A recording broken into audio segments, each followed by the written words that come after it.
Hey everybody, thanks for joining me here today. This is Nichole with Topaz, and today we are here for the introduction to the new Topaz Detail 3. Very recently released and getting a lot of great feedback from users. So I'm very excited to show you some of the new and improved technology and new interface that we have for Detail. So with that, let's go ahead and talk about the new program. So if you're unfamiliar with what Topaz Detail is, it's basically a one-of-a-kind type of detailing technology. It has the ability to put very precise and intricate detail into your image that can really make your image pop and go that much further than it would.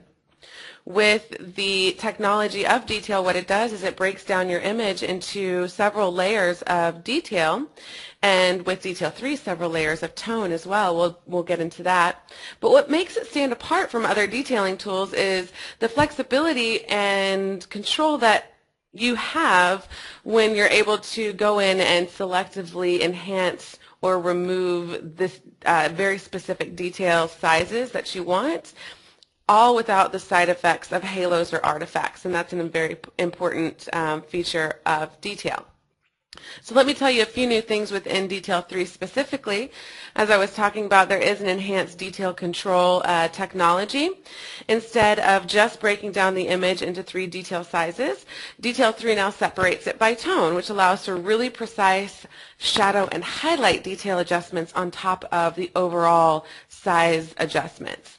There is a lot of improved functionality. There's going to be a major boost in processing speed when you're in the program, as well as when you press OK and get back into your host program. And it has the ability to handle much larger images. We have added an effect mask area where you can selectively brush detail in or out using the different tools that we have there for you. It's an edge-aware masking brush, which is amazing. And then we also have some opacity tools and the apply button, which will allow you to continue working all within the same session. You don't have to get out and go back in to apply different types of detail to different areas of your image. We also have added IntelliColor technology, which is a unique type of color technology that was introduced in Photo Effects Lab. It allows for very natural tone and color adjustments. So we have that enhanced tone control. We have over 50 new presets for you, all broken down into preset collections, and the ability now to organize your collections and make new collections by yourself, not just the collections that we decide that we want to put in there. So that's just a little bit more to make it your own. So let's go ahead and hop on into Detail 3 and we'll check it out. All right, I'm going to start off with this image here. It's kind of just a washed out, bland image that isn't really too exciting. But with Detail 3 alone, you can really pull a lot of detail and tone enhancements out of this image to really make it something special. I am using Photo Effects Lab as my host today. Just so you know, for all of you Photo Effects Lab users, you will need to reinstall your Photo Effects Lab as well as Detail 3. That's the only way that Photo Effects Lab will recognize Detail 3. If you don't reinstall Photo Effects Lab, you'll see Topaz Detail 2 instead of 3, and that is why. So just go ahead and download from our website the new Photo Effects Lab version 1.2.3 and you'll be good to go. And some people are asking about compatibility. We are not only compatible with this program, but we are also compatible with Photoshop, Photoshop Elements, PaintShop Pro, Lightroom, Aperture, iPhoto. So tons of different programs. You can check out the majority of the compatibility online on our support page. Just so you know, for the Photo Effects Lab users, once you download Topaz Detail 3 and you can see it within your program, you will be able to see all of the Detail 3 effects in the effects library. So that will be transferred as well. So I'm just going to go ahead and hop on in. And while we do that, you'll see a plugin pre-processing pop-up that was sitting right there in the middle. And that is going to, for smaller images like this one, it's not going to take too long. For larger images, you know, really large images that you need to work on, it will take a little bit more time there, and that is normal what it's doing is it's breaking your image down into those 3 different categories that we talked about: small details, medium details, and large details. It also breaks it down into tone and color as well, a separate layer for that. And that is what makes detail so special. So that is normal. It might take a little bit of time, but know that once you get into detail with the improved functionality, it is very fast now within the program itself, and even faster when you press OK to get back into your host program. So that's a lot of time saving there. Also, a couple more questions that are coming through. Yes, this is a free upgrade to Topaz Detail 2 and 1 owners. So if you own that, just go ahead and download the Detail 3 program from our website and install it, and you should be good to go. Just enter your key into it. And we also have an introductory discount. Some people are asking. It's usually $39.99, but I will be giving a coupon code at the end of the session that is going to let you purchase it for $27.99. All right, so if you're familiar with Topaz interfaces, this will look pretty similar, especially to our most recent plugin developments such as Simplify or Adjust 5, black and white effects, etc. Basically what we have is a preset panel over here on the left. Up at the top we have a preset preview. So when you're in a certain collection, all you have to do is click on the collection to see the presets that are actually in that collection. You can just scroll over and you'll see your preset preview change and how it's going to be affecting. Again, you can just see that up top changing, and once you see something you might like, you can just click on it and it'll be applied to your image in the main preview window. Go ahead and press reset all here. Something new to Topaz Detail 3 is the ability to add your own collection. So you just click on this little settings wheel here and you can say new collection, and I can say name that, say OK, and now I have a new collection here where I can add my own individual presets. I just press save down here at the lower left once I'm at a place where I want to save. I can say who it's created by, the description, and then making sure that I save in that output test 2 collection, press OK, and there it is. So you always have that ability to create your own collections and presets now and make this really your own. We do have 5 default collections where all of our presets are housed. The first one is going to be the Creative Detail Collection. Now this is going to have just detail enhancements. The feature enhancements are going to be more for the medium and large details. Here's before, here's after, and I'm actually going to go 1-to-1 so you can see that a little bit better. Here's before and after. Micro contrast, which is going to be more on the very small details, more texture-like details. Here's before and after. Then we have overall details, which will allow you to see the enhancements on small, medium, and large. Here's before, after. You can get pretty strong here. Here's before and after. So this is a great collection for just detail enhancements, no tone or color enhancements.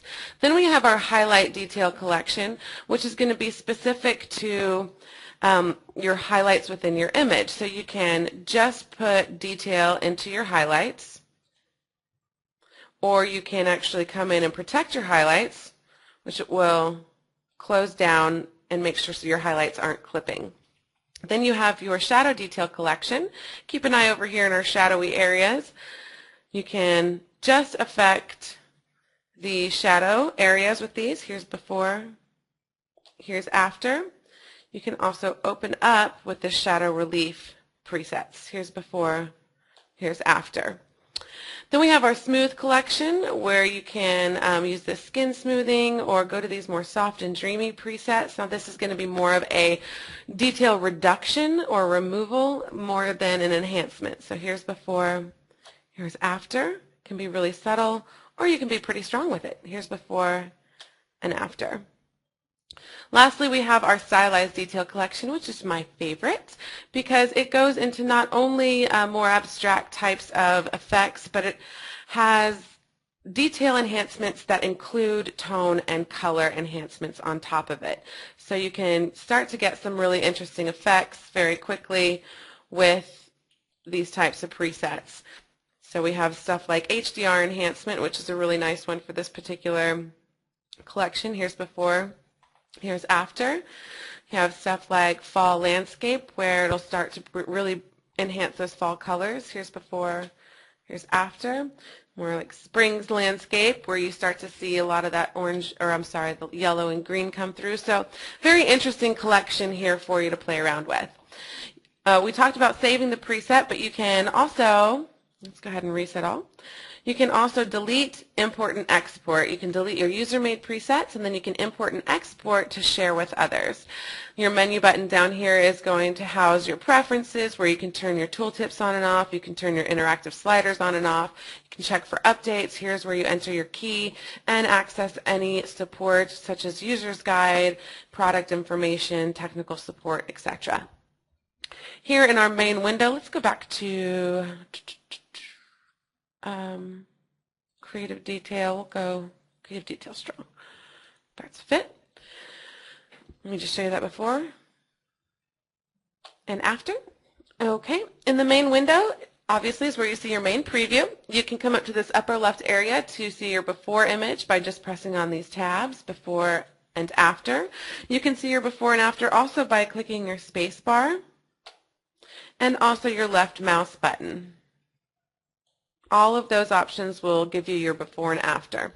You can also come over to this new feature within Detail 3 and look at the split screen view where you see your before on your left and your after on your right. So you really get to see how the changes are affecting your image and what it looks like. You can go back to your main one screen window just by clicking on the icon on the left of that. Over on the right at the top we have our preview navigator. As you scroll into your image, you can move that navigator around wherever you need it to be. You can zoom in, zoom out with these zoom in and out buttons. You can press fit to make the image fit into your window. You can also press 1-to-1 to see it at 100%. You can undo and redo very quickly here with these arrows. You can use your snap feature here. The snap feature, it allows you to capture all the settings in your adjustment panel. So let's say I want to take a snap here.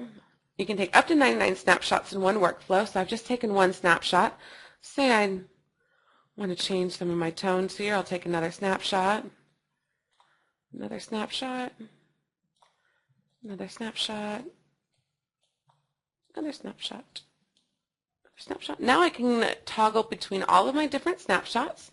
I'm going to start with this previous button and just go back to the very beginning with my snap one.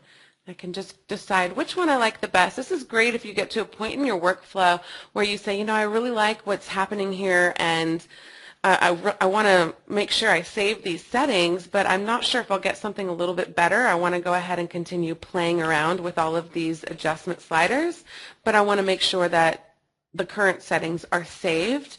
You can take this snapshot while you're in your workflow and save those. All right, we'll talk about the adjustment panel here in just a moment. You have your adjustment panel and then you have your effect mask panel. We'll get into that shortly. The reset all will set back to all the default slider or all the default settings. And then the I feel lucky button is going to basically take all of the sliders and move them around randomly. So you're not quite sure if you're going to get something that will work for you, but that's why it's called the I feel lucky button. Sometimes you can see something that starts to inspire you, whether it's tone or color-wise or detail, and just kind of work with the adjustment sliders from there. Go ahead and press reset all. Then you have the apply button, which I'm going to show you how to use in this workflow we're about to do for this particular image. But what the apply button does is allow you to stack different effects all in the same session. The important thing to know about the apply button is once you press it, whatever effects you just applied to your image are now going to be your base image. You can't undo and apply. To undo, you'd have to get out of the interface by pressing cancel and get your original image again. So make sure before you press apply that you're at exactly where you want to be with your detail. All right, so let's play around here. I'm gonna, with these adjustment sliders, we're just gonna start up at the top, actually let me tell you about the bottom here first. This is our de-blur. It's a new technology, a new de-blurring technology that really works on the very smallest details within your image, even smaller than the small detail. It's anywhere from a 0 to 2 pixel blur. And we really recommend that it's only used if you need it. Don't use it if it's something that you're pretty happy with the actual focus in the beginning. But if your image is blurred a little bit, you can use this and just take it up and see what happens. So I was a little too high for this. It will work on the very, very smallest details. Here's before. Here's after. If you see some artifacts coming up, you can take this artifact and move that up just to get rid of some of those. There we go. Here's before and after. Again, before and after. It works on the very smallest areas of your image without affecting anything else. And it can be gorgeous, especially when you're working on really large images. This is not a large image, so it doesn't work really well with this, but really large images or macro images where you really want that very smallest detail to pop and you want it to be sharp, sharp, sharp, this is going to be somewhere where you might want to start out. But I'd say if you're going to use the de-blur, use it first, because if you use it at the end of your workflow, it tends to start to bring in some overshooting areas within your details that you've already enhanced that will not have any overshooting in there. So I'm going to go ahead and say reset all and not worry about that one for this particular image. We're going to start up at the top. So this is your detail tab. The detail tab will have your small detail, medium detail, and large detail broken down where you can manipulate it individually to get exactly the detail enhancement that you want. You can also use the boost sliders to either enhance or remove the detail further. And you have 3 separate tonal regions now within Detail 3. You're not only working on the overall detail, but also you can come in and further manipulate the shadow and highlight detail separately to get exactly what you need in those areas. So we'll start off with the small detail. The small detail is going to enhance the very smallest texture type of detail in your image.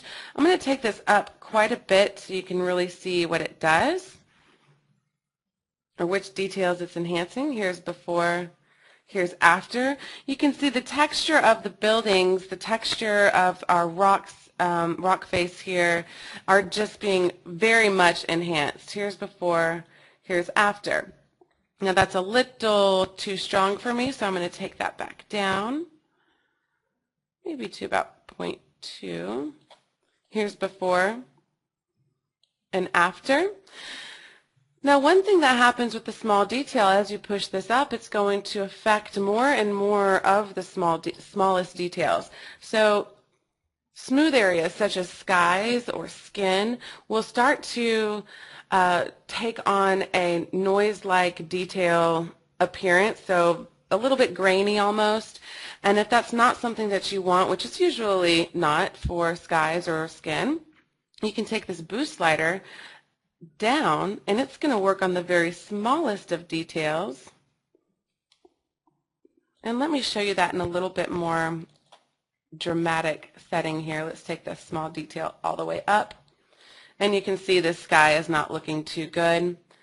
As you take this boost slider down, it's just going to smooth that sky out.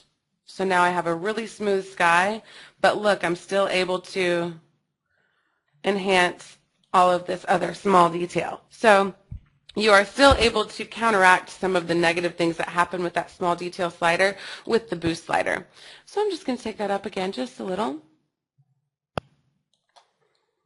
and take my boost slider down. Here's before and after. Again, this is more of a texture type of detail. Now we're moving on to the medium detail. The medium detail is going to affect the medium-sized features in your image. So this kind of is way too strong, but this gives you an idea of what size detail it's affecting. It affects just a little bit bigger than the small detail. It's not going to be as focused in on the texture type of detail, but It's not going to be the structure detail either, the really big edges or anything like that. It'll be somewhere in between. So there's your medium detail. And then the large detail is going to be that structure detail where you see a lot of enhancements on the really large areas of detail and tone, and the edges really start to pop. So that is more of structure detail. So here's before, here's after. Very quickly I've enhanced a lot of detail within this image. Here's before, here's after, without adding any sort of halo or artifact within the image. Again, here's before and after. Now I can come in and further manipulate everything in my shadows. Let's go ahead and do that. If I wanted to pull out a little bit more detail in my shadow area, maybe down here on the lower right, I could come into my medium details and push that up. Let me show you that as I go up and down. Hopefully you see that happening. Maybe even more stronger with the large detail. There you go. It's only affecting the shadows in my images, or in this image. So it pulled out some of this detail in that really dark area very quickly. Here's before and after. So now that I'm done with my detail tab, I can then go into my tone tab. The tone tab has some extra contrast control within Detail 3, and it has incorporated the IntelliColor technology that I was talking about at the beginning. So you can come in and you can work with your exposure, which will just take your image brightness down or up. I think I'll take mine up just a little. This is our basic contrast control. Let me take that up just a little. And then you have highlights, shadows, whites, and blacks. This is going to break your tonal scale down into 4 separate regions and allow you to work with that separately. So if I take my highlights up, you'll notice it does not affect my shadows or my blacks. Take my whites up, it'll only affect the whites, which are the very brightest highlights. Shadows, you can see it only affects the shadow area. Blacks, same idea. Now we get down to the cyan, red, magenta, green, and yellow, blue tones. This is a unique tone control that allows you to adjust the luminosity or brightness of certain color regions within your image. So, for example, the magenta green. If I wanted to make this green, all the green moss growth on the rocks darker, I can take my magenta green slider to the left. It will make my greens darker and it will brighten my magentas. And I like that. Cyan red, if I want to maybe darken my red buildings up just a little bit, I can take my cyan red to the right and it will darken, or I'm sorry, to the left. It will darken my red and brighten my cyans. And yellow blue, same idea. If you take it to the left, it'll make your yellows brighter, your blues darker. To the right, it's going to make the blues darker, your yellows, or blues lighter, your yellows darker. So I'm just going to take that to the left a little bit. And you can add grain within this tone as well. Here's before and after.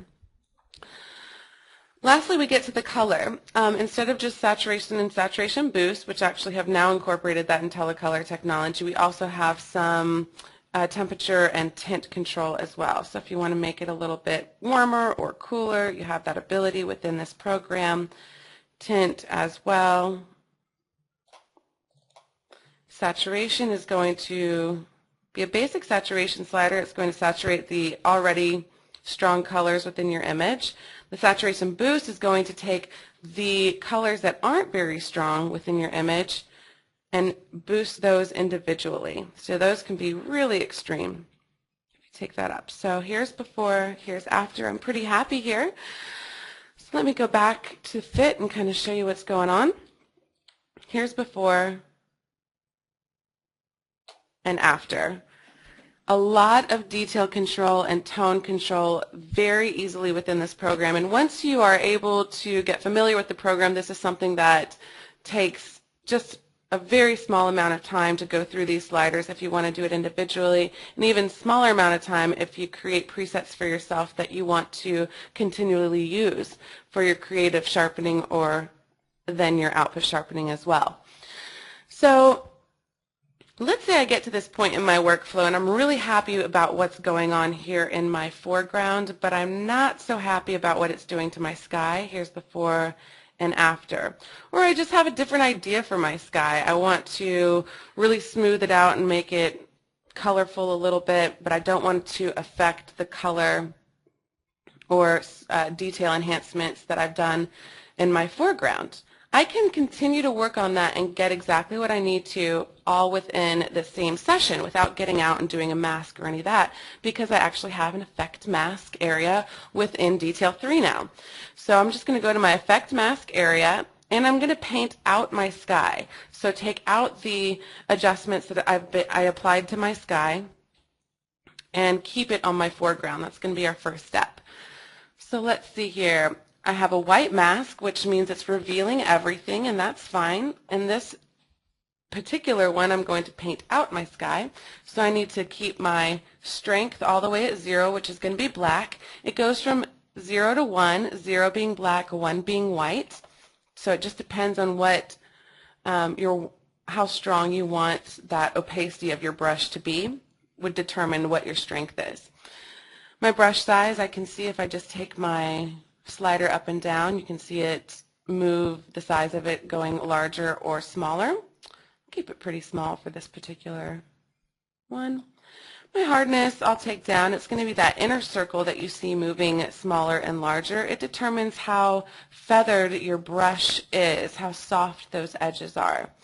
And I'll just make it about at 0.3.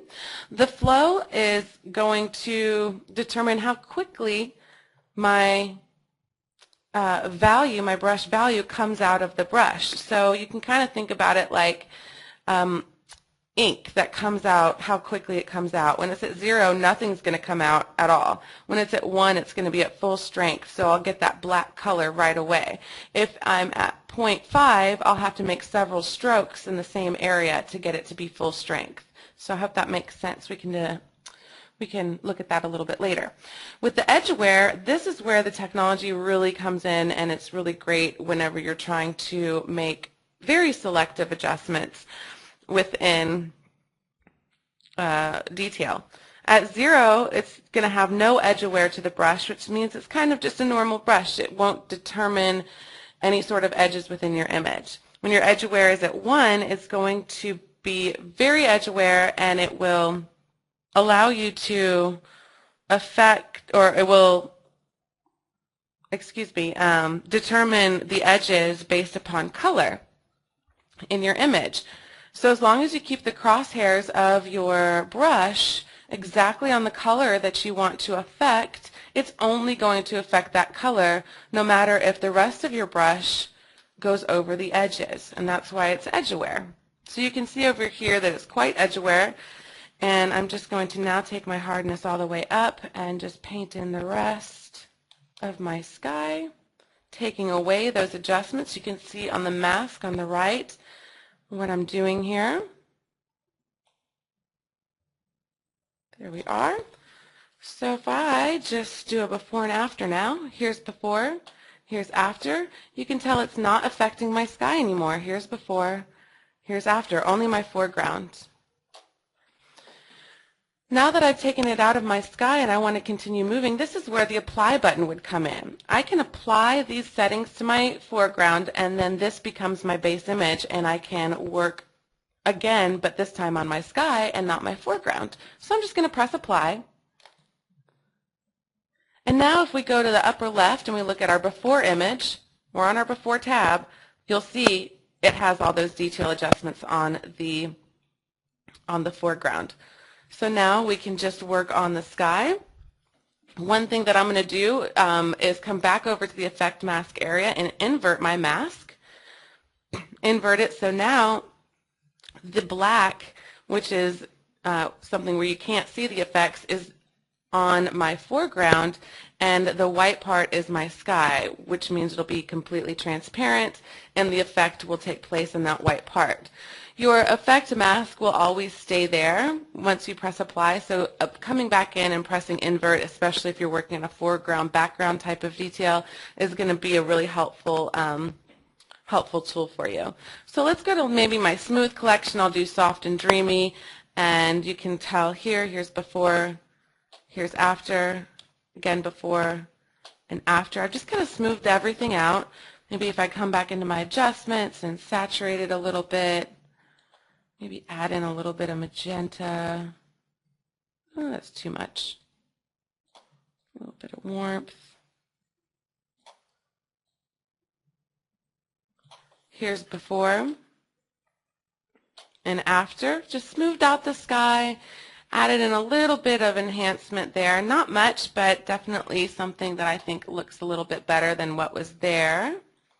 So now I can just press OK, get back into my host program, and all those adjustments have been there. Here's my before image and my after. So that is the introduction into Topaz Detail 3. We're going to go ahead and look at a couple other types of images before we go into the Q&A session. But if you do have any questions, be sure to type them into the questions module. I'll be happy to answer them as we go along once we get to that point. But I hope that gives you a good intro into all the different sliders and how they work, including the effect mask and the new apply button, and how it is really helpful within this particular program. So let's take a look at a different type of image. I'm going to go ahead and go to open. I don't need to save this. We'll look at,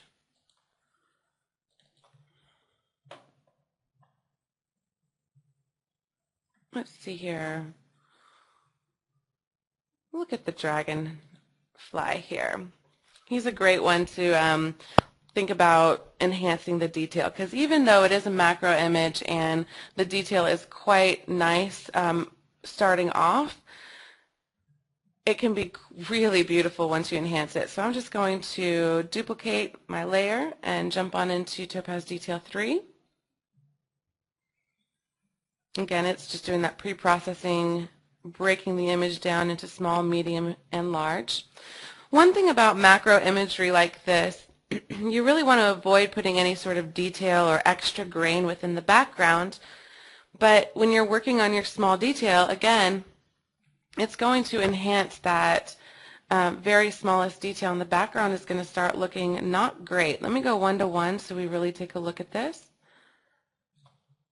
Okay, go over to my detail, and if I want to increase the very smallest details, getting a lot of texture out of everything, just take that up. You'll notice this background before and after starts to take on a grainy effect, which is not something that is improving this image in my opinion. But it is giving a lot of small detail enhancement over here on the left on his face. So if I take that boost down like I showed before, we just smooth out that background, and we still get, here's before and after, detail enhancement on the small details. So that boost is a really important thing to know about. The medium detail is going to affect, again, those medium features, so the tone within the dragon here as we take this up will be enhanced, as well as part of the wings. Here's before, here's after, and large detail before and after. Now that large detail really enhanced those edges before and after, but notice absolutely no halos going on within the image before and after. So as quickly as that, I can really pull out a lot of detail in macro images. Here's before and after. Just his wings alone, I think, is amazing. Here's before and after. All right, I want to go ahead and show you one more thing. I have a couple people asking how does the image or how does detail determine the different sizes of detail? And I think I showed this yesterday, but I had a couple people say they really appreciated that. So I'll go ahead and do that again.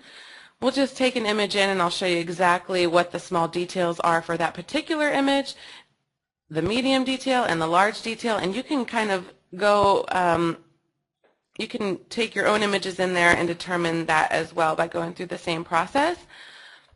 The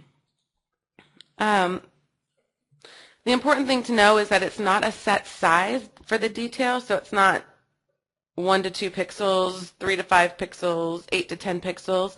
With detail 2, it was. They did have a set size for the detail. With detail 3, it is dependent upon the image size. So it's going to be different for each type of image depending upon what your image size is. And this technology, this change in technology is just one of the things that has changed within detail 3. So another important thing to know, especially if you're a detail 2 owner, you are not going to be able to import your detail 2 presets into detail 3 because it is a new and improved technology. It's completely different, and the boost especially has changed completely. So we decided that that was going to be more important to make that technology better than bring those older presets into this program. But please know we don't install over Topaz Detail 2, so you can keep that program and continue to use those within Detail 2 and still have Detail 3 available for you. All right, I'm going to come in here, press Reset All. And again, what we're looking at right now is different detail sizes. As I was saying before, with the small detail, it's more of a texturized detail or texture-like, very, very small detail within your image. Medium details could be more medium features. It's not going to be the structure, really big edges, but it'll be kind of the larger textures, the larger tones, but not the structure, and then the large detail will be more like structure. The way that you can see that in each of your images is just by taking your small detail. Actually, we'll leave the boost at 0. Small detail down, your medium detail down, and your large detail down. Here we've removed all the detail from the image, and the only thing that's left at this moment is the color and tone layer that was broken down. Now if I want to take my small detail all the way up, or even to the middle, you'll see what that small detail is affecting. Like, it's all of these very, very small texturized areas within the image and very, very small details. So that is one way you can see what is being affected by each of these sliders. The medium detail, we'll go ahead and do that same thing. You can see it's not that really small texture. You still see some image features though. It's just that kind of medium sized. If we take that medium back down, now you increase the large. That's going to be more of your structure like detail, very in a lot of enhancement on the actual edges and larger toned areas within your image. So I hope that gives you an idea on how it really breaks down your image into these different sizes and how you're able to selectively enhance those different sizes to really get the effect that you're after. So I'm going to go ahead and turn it over to you guys now. If you have any questions, again, go ahead and type them into your questions module, and we'll go through the Q&A session, and then I'll announce the winner of Topaz Detail. All right, Mirren says, does boost always affect only the background? No, not at all, Mirren. The boost affects the detail size. So let's go through this whole process again. Taking it all the way down, just to be more technical here with you. If we take this small detail up and the boost is all the way down, you will see that it doesn't affect many of the small details. So the boost is going to kind of make the range of the small details either decrease or increase. As you take the boost down, it's going to affect less and less of the small details. As you take the boost up, more and more of those small details are going to be affected, and as you increase that boost, it's going to really take every tiny, tiny small detail and affect it and try to enhance that. So that is really how the boost works. That's why when you have your small detail slider up and you take your boost down, you're able to as you can see in the clouds here, decrease those smallest details from being enhanced, or take away those smallest details from being enhanced, but you're still able to enhance a lot of the small details still because your small detail slider is up. I hope that makes sense. So it just is dependent upon you know, how much you have your medium detail being enhanced or your detail sliders being enhanced, and then your boost will either increase the amount or decrease the amount of those detail sized enhancements. Let me go back to resettle. Jim says, if I intend to resize an image for presentation, do you recommend using detail 3 before or after I resize the image for presentation? It really depends on what you're doing, Jim. If you're working more with the creative sharpening or creative detail enhancement, I still say towards the end of your workflow, after you've done your initial tone and white balance and all of your color enhancements that you want to do beforehand, I would say do that before you come in and you do the creative sharpening, but you can always go back after you've done creative sharpening and continue to enhance your image. It's when you use detail 3 as an output sharpener, which it does a fantastic job with, that's when you need to resize your image, and where that particular workflow step, the output sharpening, will take place at the very end of your image after you've resized, because each size that you size your image at will take a different amount of output sharpening, and each type of way that you are outputting your image, let's say web versus printing, it's going to take a different type of output sharpening. So that is a whole other type of discussion as far as, you know, what amount you would do for your image. But if you're working with the output sharpening, it's definitely at the very end after you've resized. If you're working with your creative sharpening, something that you want to be kind of a part of your image, it's a creative choice you're making to input into your image, I would say don't resize beforehand, resize afterwards. Terry says, what is the difference between the white screen and the black screen in the effects mask? Good question, Terry. With masks, you either have a white or black mask to start off with. White means you can see through it completely. Black means you can't. So let's say I have, actually we'll go really, where's my stylize? There we go. Let's do something that's pretty obvious here. Okay, this is a bit heavy on this image, this HDR enhancement 2. Here's before, here's after, but actually it's kind of nice. I can just take my opacity slider down, which I don't think I talked to you guys about, blend it with my original image till it gets somewhere where I really like, and have something very cool very quickly. The opacity slider is your basic transparency slider that allow you to blend that original image back in with the adjustments. At 0, you see your original image. At 1, you see the full adjustments that you've applied, and then you can just decide which one you like. All right, so the white mask, when you have white, you're going to see all of the adjustments on the entire thing. And as you paint in black or whatever other value you paint in, you're basically painting out the adjustments.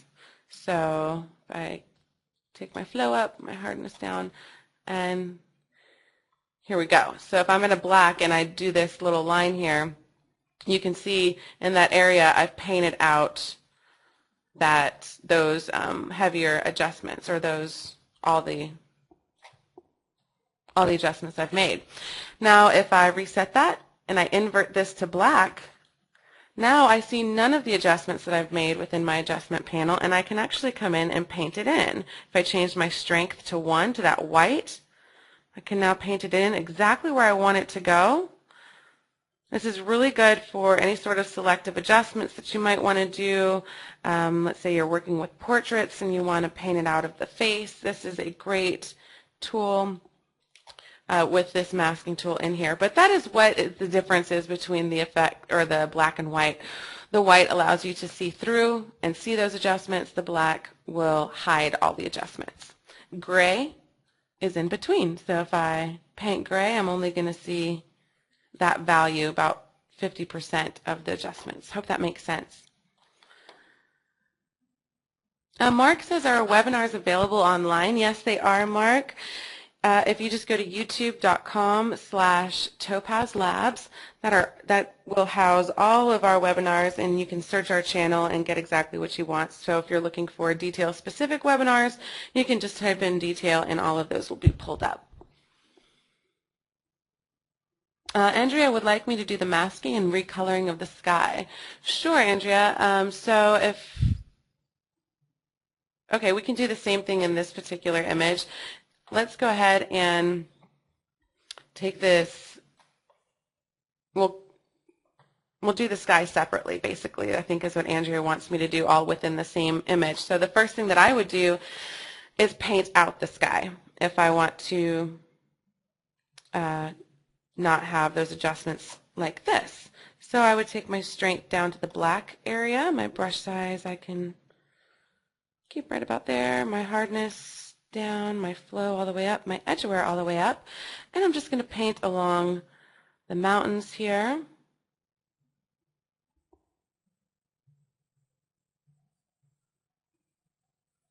And it's only going to affect the color. Now, as these start to get kind of similar colors, you'll see that they might bleed into each other because this mask or this technology is based upon color.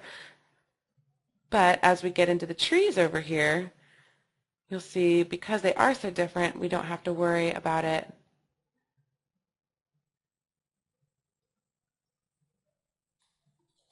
Oh, there we go. Thought I was missing a little area here. Let me go ahead and take my brush size up and my hardness down, and I'll just paint along here in the white. Okay, there we are. And paint the rest here. I can actually take my edge wear down now that I have that horizon line done. I'm just coming over here, and actually let me do this to get the full sky pretty quickly here. Okay, so now that I've masked out my sky, I would take a little bit more time usually. Now that I've masked out my sky, here's before, here's after. It is just my foreground that is being affected. Again, here's before and after. I can apply this. Apply. Now this is my original image. Now if I want to just affect my sky, I can invert my mask. Now you can see that the white has now on the sky and the black is on the foreground. I can come in here and maybe again go to that smooth. I'm not sure if that's what you wanted to do specifically, but you can go to that soft and dreamy effect. I really don't want to do that, so I'm going to reset all. Even when you reset all, it will not reset your effect mask, so just know that you're good there. And I'm just going to boost up my medium details and my large details just to get a really nice poppy sky without affecting the color. Or I can come into my stylized detail collection. I can go to my blue sky, where you get a really blue sky with nice clouds. We also have some cloud presets that I made. Ooh, I like that one. Let's go there. And then you can press OK. So that is how you would adjust it all separately. All right, thanks everybody, and we'll be talking to you soon. Bye-bye.